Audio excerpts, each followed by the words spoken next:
Hey, what's up, YouTube? Welcome to my channel, Ask Jimmy Smith. Today is the second video of a series of videos that I'm doing on wholesale, and specifically turning your arbitrage products into wholesale accounts and distributor accounts so that you can find the best arbitrage products that you can turn into the best wholesale products in your Amazon FBA business. Now, the first video of this series were the pros and cons of wholesale versus Amazon arbitrage and other methods. So I highly recommend checking out that video, which is the first one in the series. Got a whole playlist for wholesale on my channel if you want to check out the whole thing. And I've got multiple videos planned for after this one as well. So if you want to see my training on wholesale, this is the series to be checking out. But today we're specifically going to be discussing what are the best Amazon arbitrage products for wholesale FBA. And how do you determine that if you've been selling Amazon arbitrage for a while? Now, if you're brand new, this is going to be where I highly recommend checking out the first video on why you should be checking out arbitrage first before wholesale.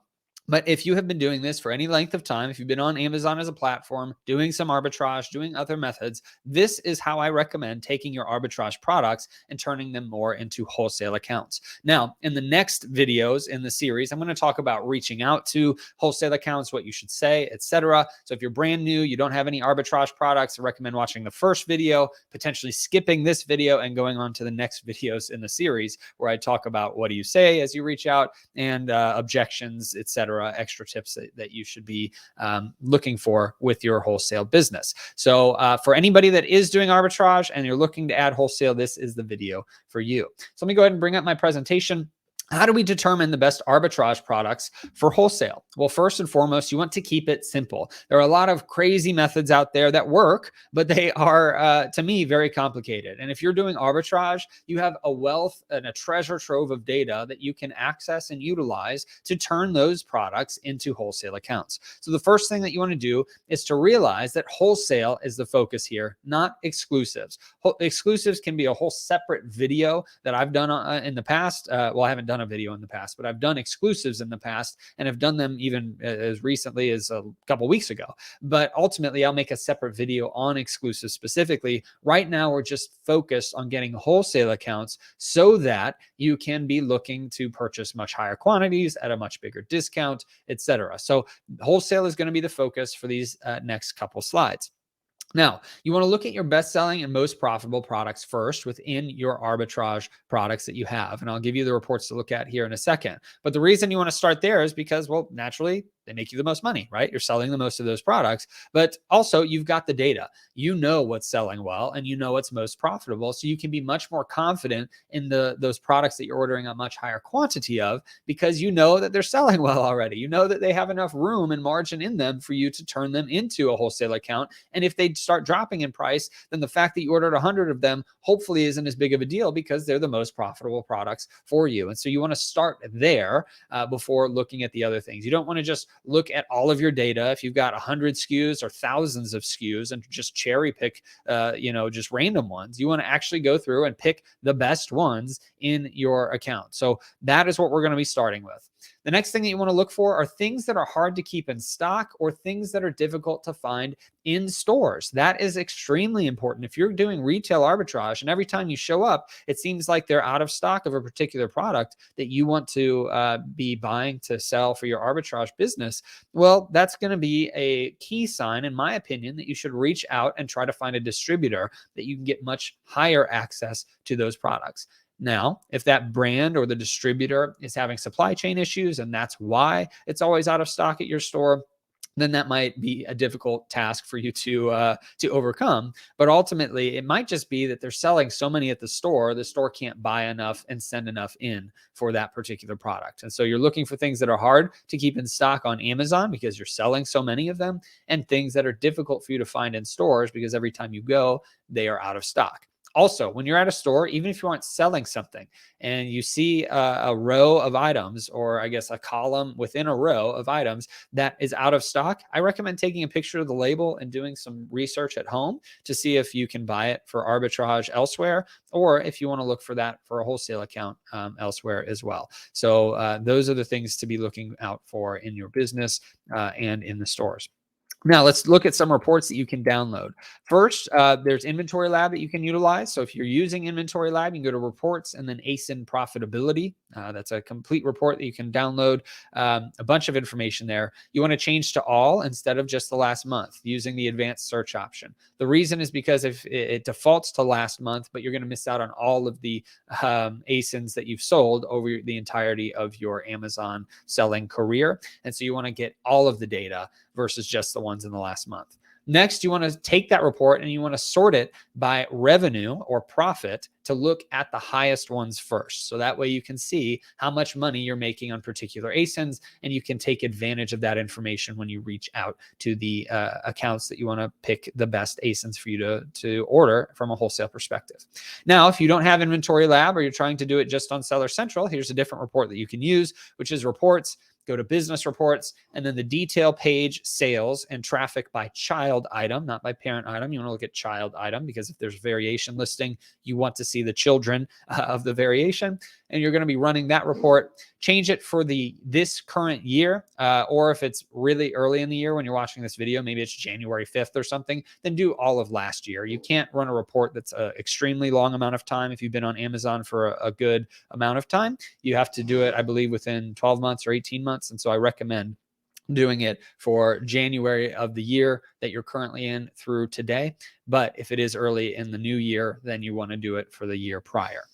The next thing is sort by ordered product sales or descending.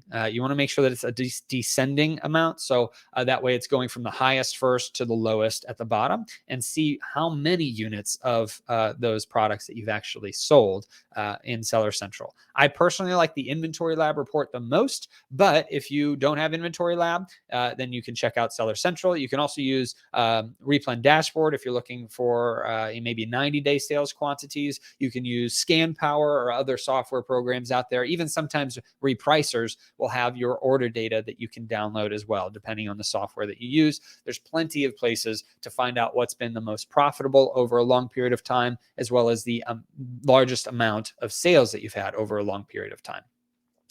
All right, so the next thing that you want to do is make sure that you're not getting the major national brands like Nike or Oreos, right? You want to filter those things out.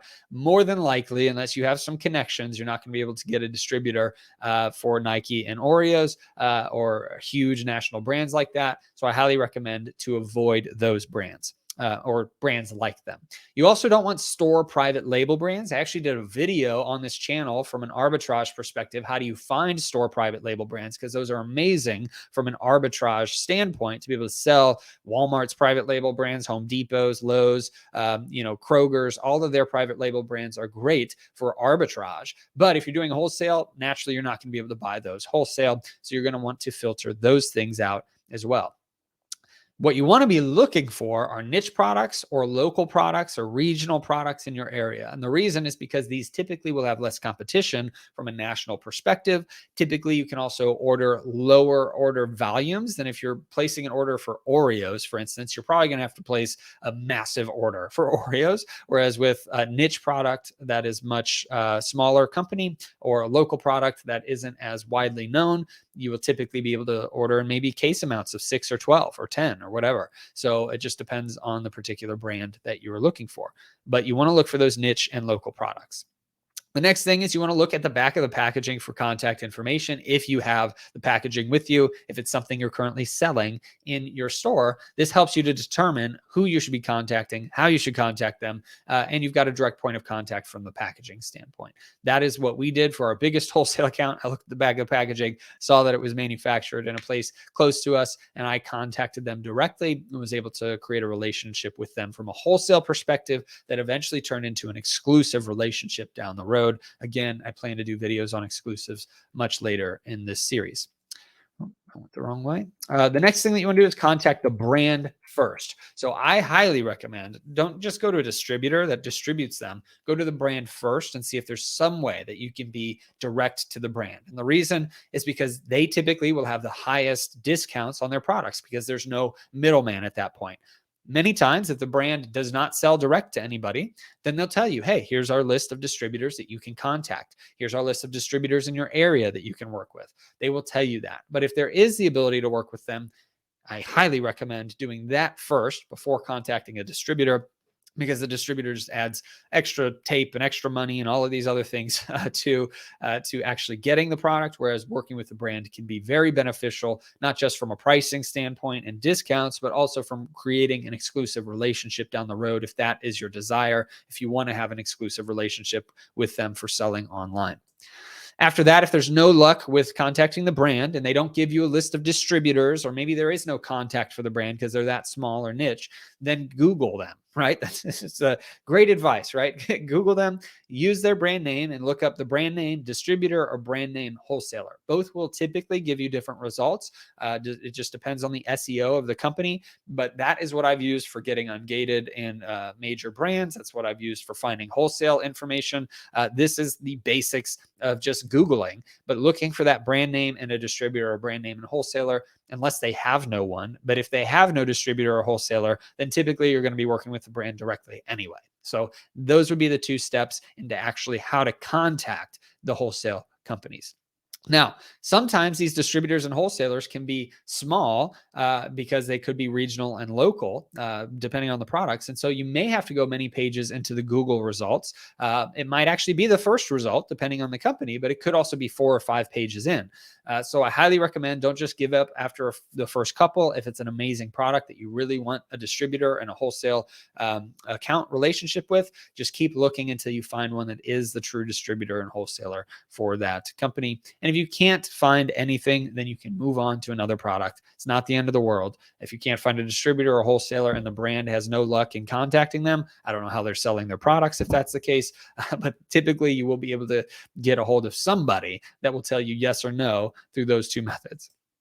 And now, just so you know, since this is a series, I'm breaking this up. So this video today was specifically on what are the best Amazon arbitrage products for wholesale and how to use your products, your information to find those. But the next video in the series is going to be on what you should be saying in your reach outs, or at least what I say in my reach outs to these brands, to these distributors. And we will have more videos, obviously, or I will have more videos in the series on how to handle objections and some extra tips and potentially exclusives as well. So let me know in the comments below what your thoughts are on this video. If you have any questions on opening wholesale accounts or taking your arbitrage products into wholesale accounts, if you like learning about wholesale, or if this is just a waste of time, please let me know that too, because I'd like to make more videos that interest you and help you in your Amazon FBA business, just in general at large, right? So if you need anything from me, please comment below. I also ask that you like, share, and subscribe to the channel. But ultimately, I hope that you have a great rest of your day and a blessed rest of your week.